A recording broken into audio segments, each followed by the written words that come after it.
Most of us kind of think our intelligence is just set in stone, a fixed number we're stuck with for life. But what if I told you that's completely wrong?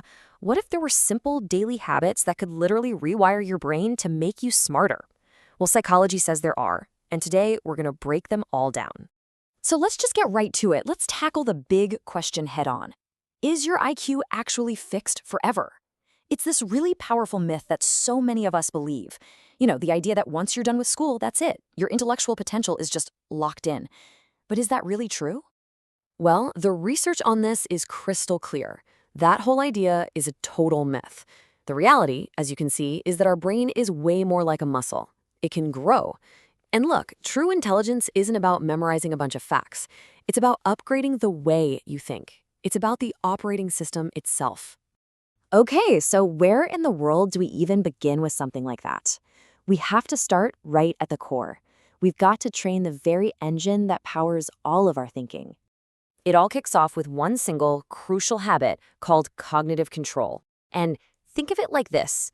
Your emotions are just slamming on the gas pedal, right? Full throttle. Cognitive control is your brain's amazing ability to hit the brakes, to override that gut reaction and let your logical mind actually take the wheel. So how do we build this control? Well, we do it with a surprisingly simple tool, the pause. Research shows that highly intelligent people very rarely react instantly. They create this little space, a small gap between a trigger and their response. And it's in that tiny moment of quiet, that's where intelligence really lives. And just look at what's actually happening inside your brain during the shift. An instant reaction traps you in this chaotic emotional survival mode. But when you take that deliberate pause, it's like flipping a switch. It shifts you into a calm, organized reasoning mode. And this is where clear judgment and logic can finally take over. And this is about so much more than just, controlling your temper. Every single time you pause and choose a deliberate response, you are exercising your brain's executive function. Think of it like the CEO of your mind. This is the part of you that plans, that solves complex problems, and that chooses those big long-term goals over the small short-term rewards. That's why discipline, well, it is a form of intelligence training. Okay, so once your thinking engine is running smoothly, it's time to expand your mental toolkit. This is all about actively getting out there, acquiring new mental models, and building totally new pathways in your brain. There's a really powerful idea here. Difficulty is not a weakness. It's the signal that growth is happening. We're all conditioned to avoid what's hard, right? But that struggle, that feeling of confusion, that is precisely where intelligence gets built. When you tackle challenging material, you're forcing your brain to build a stronger working memory. Easy content just lets you coast. Difficult content forces a full-on upgrade. And this incredible process is called neuroplasticity.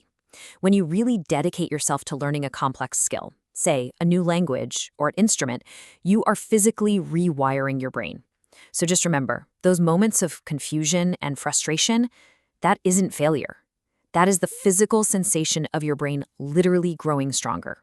And this leads to another powerful habit.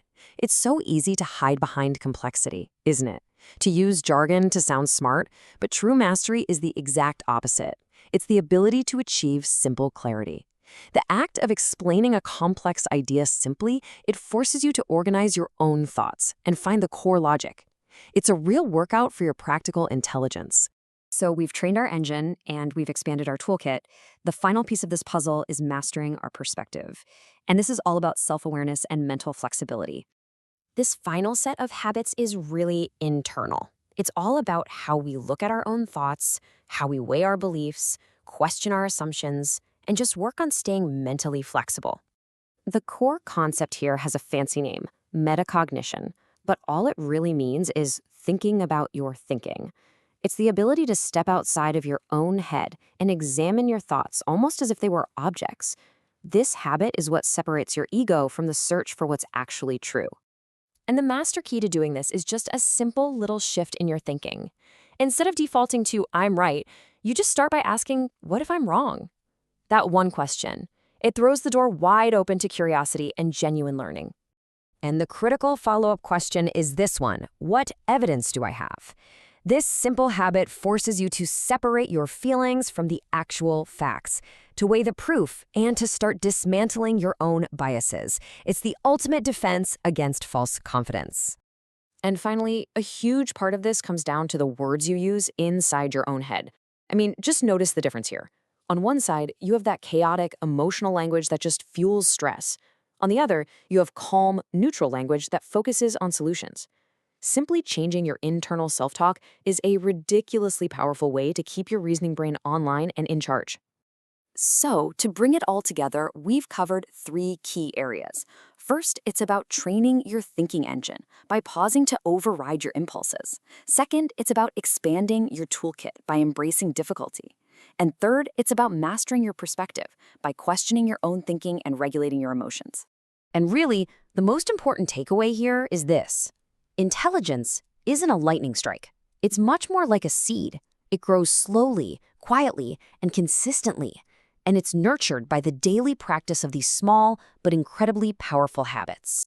So the question isn't about the brain you were born with, it's about the brain you're willing to build. Intelligence isn't a gift, it's a skill. And that leaves us with just one question.